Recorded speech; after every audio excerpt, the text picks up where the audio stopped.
ছোৱালীকৈ জন্ম হোৱাৰ বাবে পিতৃয়ে এৰি গৈছিল। মাক জীয়েক একেলগে আছিল মোমায়েকৰ ঘৰত। এদিন মোমায়েকে উলিয়াই দিছিল ঘৰৰ পৰা আৰু সেই ছোৱালীজনী আন এশজনী ছোৱালীৰ বাবে এতিয়া অনুপ্ৰেৰণা। তেতিয়া আছিল 17 ছেপ্টেম্বৰৰ নিশা। মাক আৰু মোমায়েকৰ মাজত হৈছিল বাকযুদ্ধ।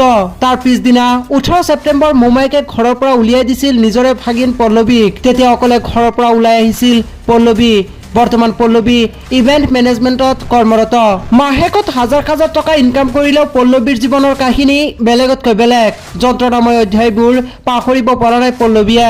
যেতিয়া হস্পিটেলত জন্মগ্ৰহণ কৰিছিল পল্লৱীয়ে, তেতিয়া পল্লৱীৰ দেউতাই গম পাইছিল যে কন্যা সন্তান হৈছে আৰু তেতিয়াই যেন নামি আহিছিল পল্লৱীৰ জীৱনলৈ কাল ধুমুহা।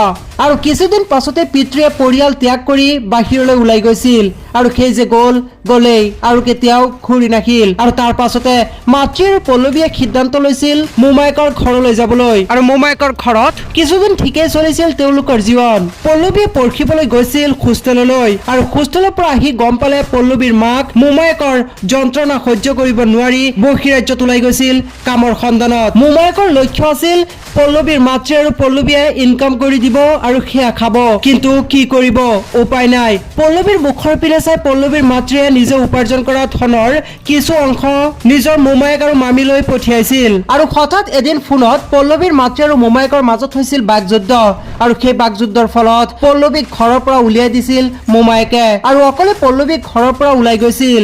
আৰু তাৰ পাছতেই সম্পৰ্কীয় মাহীয়েক এজনীয়ে পল্লৱীক লৈ গৈছিল তেওঁলোকৰ ঘৰলৈ আৰু তাৰ পাছতে পল্লৱীৰ জীৱনত আহিছিল পোহৰ। আজি পল্লৱী ইভেন্ট মেনেজমেণ্টত কৰ্মৰত। মাহেকত হাজাৰ হাজাৰ টকা ইনকাম কৰে পল্লৱীয়ে। বৰ্তমান পল্লৱী আৰু মাতৃ বহুত সুখী।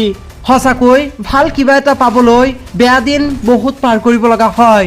সেয়াই হৈছে পল্লৱীৰ সৈতে।